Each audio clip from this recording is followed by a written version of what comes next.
ಎಲ್ರಿಗೂ ನಮಸ್ಕಾರ. ನೀವು ನೋಡ್ತಾ ಇದ್ದೀರಾ ಟಿವಿ ವಿಕ್ರಮ. ನಾನು ಮುಮ್ತಾಜ್ ಅಬ್ದುಲ್ ನೆಲಡ್ಕ. ವೀಕ್ಷಕರೇ, ಇತಿಹಾಸ ಅಂತಂದ್ರೆ ಎಲ್ಲವನ್ನ ಕೂಡ ಪುಸ್ತಕದಲ್ಲಿ ಬರೆದಿರಲೇಬೇಕು ಅಂತ ಏನೂ ಇಲ್ಲ. ಒಂದಷ್ಟು ಕಥೆಗಳು ನಮ್ಮ ಮಣ್ಣಲ್ಲಿ ಉಳಿದಿರುತ್ತೆ, ಒಂದಷ್ಟು ಕಥೆಗಳು ನಮ್ಮ ಸಂಸ್ಕೃತಿಯಲ್ಲಿ ಉಳಿದಿರುತ್ತೆ. ಅಂತಹ ಒಂದು ಕಥೆಯನ್ನ ನಾನಿವತ್ತು ಹೇಳೋದಕ್ಕೆ ಬಂದಿದ್ದೀನಿ. ಭಾರತದ ಇತಿಹಾಸದಲ್ಲಿ ಒಂದು ಮಹತ್ವದ ನದಿ ಇತ್ತು. ಆ ನದಿಯ ತೀರದಲ್ಲೇ ವೇದಗಳು ರಚನೆ ಆದವು ಅಂತ ಹೇಳ್ತಾರೆ. ಅದೇ ನದಿಯ ತೀರದಲ್ಲೇ ಮಹಾಭಾರತ ಯುದ್ಧ ನಡೆದು ಅಂತ ಶಾಸ್ತ್ರಗಳು ಹೇಳುತ್ತವೆ. ಆ ಒಂದು ನದಿ ದೊಡ್ಡ ನಾಗರಿಕತೆಯ ಹುಟ್ಟಿಗೆ ಕಾರಣ ಆಗತ್ತೆ. ಆದ್ರೆ ಇಷ್ಟೆಲ್ಲ ಅದ್ಭುತಗಳಿಗೆ ಕಾರಣ ಆಗಿರುವಂತಹ ಆ ಒಂದು ನದಿ ಇವತ್ತು ಕಾಣಿಸ್ತಾ ಇಲ್ಲ. ಹಾಗಾದ್ರೆ ಆ ನದಿ ಎಲ್ಲಿಗೆ ಹೋಯ್ತು? ನಿಜವಾಗ್ಲೂ ಮಾಯಾನೇ ಆಗಬಿಡ್ತಾ, ಅಥವಾ ಇವತ್ತಿಗೂ ಭೂಮಿಯ ಒಳಗೆ ಹರಿತಾ ಇದೆಯಾ? ಯಾವ ನದಿ ಹಾಗಾದ್ರೆ ಅದು? ಎಲ್ಲವನ್ನ ಇವತ್ತಿನ ಸನಾತನ ಕಥನ ಕಾರ್ಯಕ್ರಮದಲ್ಲಿ ನಾವು ನೋಡ್ತಾ ಹೋಗೋಣ.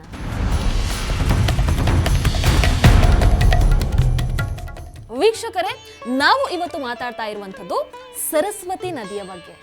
ಸರಸ್ವತಿ ನದಿ ಕೇವಲ ಪೌರಾಣಿಕ ಕಥೆ ಅಲ್ಲ. ಸರಸ್ವತಿ ನದಿ ಭಾರತೀಯ ನಾಗರಿಕತೆಯ ಮೂಲ ಅಂತ ನಂಬಲಾಗುತ್ತೆ. ಇವತ್ತು ನಾವು ಸಿಂಧೂ ನಾಗರಿಕತೆ ಅಂತ ಕರೆಯುವಂತಹ ಆ ಪ್ರದೇಶಗಳಲ್ಲಿ ಬಹುತೇಕ ನಗರಗಳು ಸರಸ್ವತಿ ನದಿಯ ತೀರದಲ್ಲಿ ಇದ್ವು ಅಂತ ಇತಿಹಾಸಕಾರರು ಹೇಳ್ತಾರೆ. ಇನ್ನಿವತ್ತು ಘಗ್ಗರ್ ಅಂತ ಕರೆಯುವಂತಹ ನದಿ ಒಮ್ಮೆ ಸರಸ್ವತಿ ನದಿಯೇ ಆಗಿರಬಹುದು ಅಂತ ಶೋಧನೆಗಳು ಸೂಚಿಸುತ್ತವೆ. ಇನ್ನು ನೀವು ಗಮನಿಸಿರ್ತೀರೋ ಇಲ್ವೋ ಗೊತ್ತಿಲ್ಲ, ಸರಸ್ವತಿ ನದಿ ಇಲ್ಲ ಅಂತ ಹೇಳ್ತೀರಾ. ಆದ್ರೆ ಪ್ರಯಾಗ್ರಾಜ್ದಲ್ಲಿ ನಾವು ತ್ರಿವೇಣಿ ಸಂಗಮ ಅಂತ ಕರೆಯೋದು ಯಾವುದಕ್ಕೆ?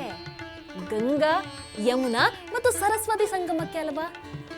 ಆದ್ರೆ ಇಷ್ಟೆಲ್ಲ ಸಾಕ್ಷಿಗಳು ಇದ್ರೂ ಕೂಡ ಸರಸ್ವತಿ ನದಿ ಇನ್ನೂ ಒಂದು ರಹಸ್ಯವಾಗಿ ಉಳಿದಿದ್ದಾಳೆ. ಹಾಗಾದ್ರೆ ಸರಸ್ವತಿ ನದಿಯ ಬಗ್ಗೆ ಪುರಾಣಗಳು ಏನ್ ಹೇಳುತ್ತವೆ? ಇತಿಹಾಸ ಏನ್ ಹೇಳುತ್ತೆ? ವಿಜ್ಞಾನ ಇದನ್ನ ಹೇಗೆ ನೋಡುತ್ತೆ? ಸರಸ್ವತಿ ನದಿ ಕಥೆನ ಅಥವಾ ಮರೆತು ಹೋಗಿರುವಂತಹ ಸತ್ಯನ? ನೋಡ್ತಾ ಹೋಗೋಣ. ವೀಕ್ಷಕರೇ, ಮೊದಲಿಗೆ ಸರಸ್ವತಿ ನದಿ ಮತ್ತೆ ಅದರ ಪೌರಾಣಿಕ ಸಾಕ್ಷ್ಯಗಳನ್ನು ನೋಡ್ತಾ ಹೋಗೋಣ. ಇವತ್ತು ಸರಸ್ವತಿ ನದಿ ನಮ್ಮ ಕಣ್ಣಿಗೆ ಕಾಣಿಸದೇ ಇದ್ರೂ ಕೂಡ ಪ್ರಾಚೀನ ವೇದಗಳು, ಅದೇ ರೀತಿ ಪುರಾಣಗಳು ಆ ನದಿಯ ಅಸ್ತಿತ್ವವನ್ನ ಸ್ಪಷ್ಟವಾಗಿ ಹೇಳ್ತಾ ಹೋಗುತ್ತೆ. ಸರಸ್ವತಿ ನದಿಯ ಮೊದಲ ಉಲ್ಲೇಖ ನಮಗೆ ಋಗ್ವೇದದಲ್ಲಿ ಸಿಗುತ್ತೆ. ಅದರ ಪ್ರಕಾರ, ಅಂದ್ರೆ ಋಗ್ವೇದದ ಪ್ರಕಾರ, ಭೂಮಿಯಲ್ಲಿ ಸರಸ್ವತಿಯಂತಹ ನದಿ ಬೇರೆ ಯಾವುದೂ ಕೂಡ ಇರಲಿಲ್ಲ. ಆಕೆ ಕೇವಲ ನದಿಯಲ್ಲ, ಒಂದು ಸಂಪೂರ್ಣ ನಾಗರಿಕತೆಯ ಹುಟ್ಟಿಗೆ ಕಾರಣ ಆದವಳು. ಹೇಗೆ ನಾವು ದೇವಿ ಸರಸ್ವತಿಯನ್ನ ಜ್ಞಾನದ ತಾಯಿ ಅಂತ ಕರಿತೇವೋ, ಅದೇ ರೀತಿ ಈ ನದಿಯ ತೀರದಲ್ಲಿ, ಅಂದ್ರೆ ಸರಸ್ವತಿ ನದಿಯ ತೀರದಲ್ಲಿ ಕುಳಿತು ಋಗ್ವೇದವನ್ನ ರಚಿಸಲಾಯಿತು ಅಂತ ಕೂಡ ನಂಬಲಾಗಿದೆ. ಋಗ್ವೇದದಲ್ಲಿ ಹೇಳುವಂತಹ ಸಪ್ತ ಸಿಂಧು ನದಿಗಳಲ್ಲಿ ಸರಸ್ವತಿ ನದಿ ಕೂಡ ಒಂದು. ಅಂದ್ರೆ ಸಿಂಧು, ಸತುದ್ರಿ ಅಂದ್ರೆ ಇವತ್ತಿನ ಸತ್ಲೇಜ್, ಇನ್ನು ವಿತಸ್ತ ಅಂದ್ರೆ ಝೇಲಂ, ವಿಪಾಶ ಅಂದ್ರೆ ಬಿಯಾಸ್, ಅಸ್ಕಿನಿ ಅಂದ್ರೆ ಚಿನಾಬ್, ಪರುಷ್ಟಿ ಅಂದ್ರೆ ರವಿ, ಅದೇ ರೀತಿ ಸರಸ್ವತಿ. ಋಗ್ವೇದದಲ್ಲಿ ಸರಸ್ವತಿಯನ್ನ ಅಂಬಿತಮ ಅಂದ್ರೆ ತಾಯಂದಿರಲ್ಲಿ ಅತ್ಯುತ್ತಮಳು ಅಥವಾ ಶ್ರೇಷ್ಠ ತಾಯಿ ಅಂತ ಉಲ್ಲೇಖ ಆಗುತ್ತೆ. ನದೀತಮ ಅಂದ್ರೆ ನದಿಗಳಲ್ಲಿ ಅತ್ಯುತ್ತಮ ಅಥವಾ ಶ್ರೇಷ್ಠ ನದಿ.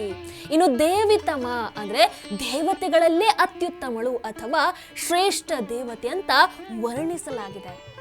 ಇನ್ನು ನದಿ ಸ್ತುತಿ ಸೂಕ್ತದಲ್ಲಿ ಸರಸ್ವತಿ ನದಿ ಯಮುನಾ ನದಿಯ ಪೂರ್ವದಲ್ಲಿ, ಅದೇ ರೀತಿ ಸತ್ಲೇಜ್ ನದಿಯ ಪಶ್ಚಿಮದಲ್ಲಿ ಹರಿತಾ ಇತ್ತು ಅಂತ ಹೇಳಲಾಗಿದೆ. ಇನ್ನೊಂದು ಕಡೆ ಸರಸ್ವತಿ ನದಿ ಆಕೆ ಸಮುದ್ರವನ್ನ ಸೇರುವಂತಹ ದೊಡ್ಡ ನದಿಯಾಗಿದ್ಲನ್ನುವಂತಹ ವಿವರಣೆ ಕೂಡ ಸಿಗುತ್ತೆ. ಅದೇ ನದಿ ಸ್ತುತಿ ಸೂಕ್ತದಲ್ಲೇ ಸರಸ್ವತಿಯನ್ನ ಪೂರ್ಣ, ಅದೇ ರೀತಿ ಶ್ರೇಷ್ಠ ದೇವಿಯಾಗಿ ಕೂಡ ವರ್ಣನೆ ಮಾಡಲಾಗಿದೆ.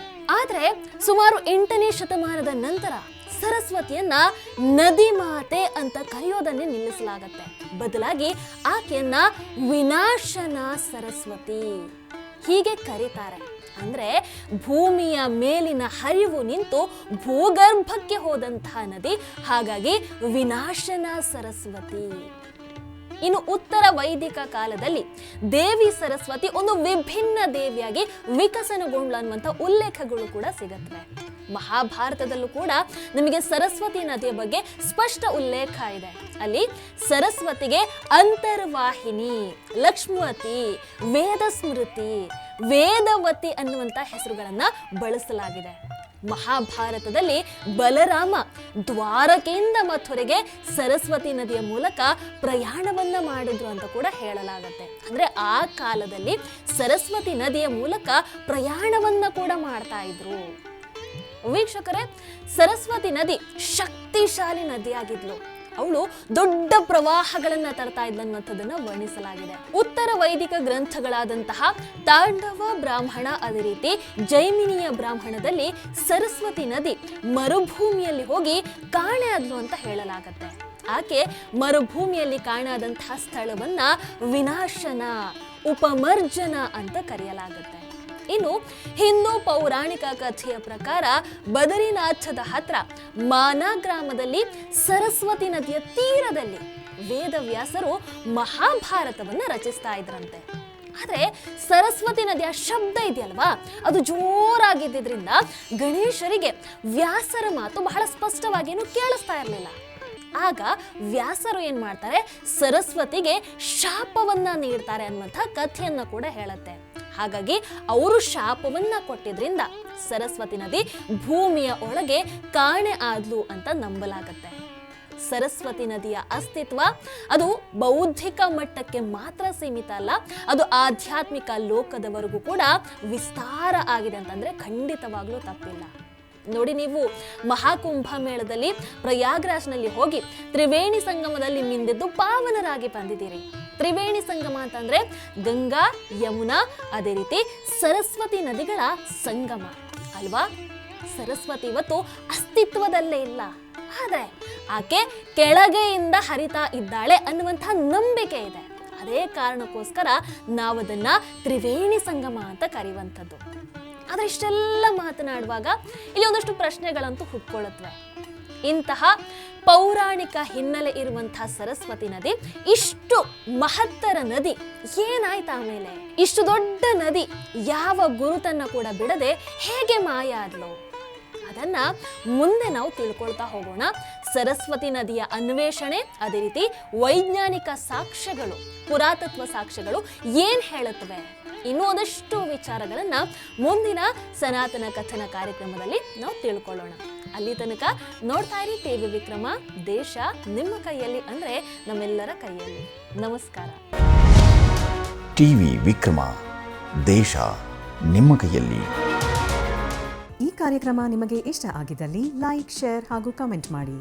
ಟಿವಿ ವಿಕ್ರಮದ ಕಾರ್ಯಕ್ರಮಗಳನ್ನು ನಿರಂತರವಾಗಿ ವೀಕ್ಷಿಸಲು ಸಬ್ಸ್ಕ್ರೈಬ್ ಮಾಡಿ, ಬೆಲ್ ಐಕನ್ ಒತ್ತಿ. ಈ ಕಾರ್ಯಕ್ರಮ ನಿಮಗೆ ಇಷ್ಟ ಆಗಿದ್ದಲ್ಲಿ ಲೈಕ್, ಶೇರ್ ಹಾಗೂ ಕಮೆಂಟ್ ಮಾಡಿ. ಟಿವಿ ವಿಕ್ರಮದ ಕಾರ್ಯಕ್ರಮಗಳನ್ನು ನಿರಂತರವಾಗಿ ವೀಕ್ಷಿಸಲು ಸಬ್ಸ್ಕ್ರೈಬ್ ಮಾಡಿ, ಬೆಲ್ ಐಕನ್ ಒತ್ತಿ.